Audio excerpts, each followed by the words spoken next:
أصحابي الحلوين عاملين إيه يا ترى؟ ده أمين وكان بيلعب كورة وشاط الكورة وبام كسر الإزاز.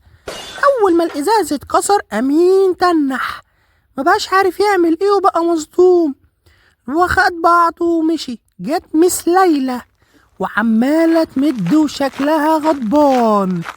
جت مس ليلى وبتقول مين اللي كسر كده الإزاز دوت، أنا عايز أعرف مين اللي كسره. وخدت بعضها ومشيت. أمين كان قاعد زعلان وحاطط إيده على المكتب ومش عارف يعمل إيه. صاحبه قال له ما ينفعش ما تقولش إنك أنت اللي كسرت.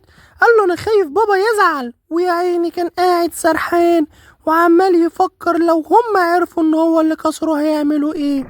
فتح الباب وخد بعضه وخرج. فضل ماشي في الطرقة وعمال يبص يمين وشمال وقرر إنه يروح للمديرة. راح للمديرة وقال لها يا ميس أنا اللي اعترفت إني كسرت الإزاز وسامحيني أنا آسف.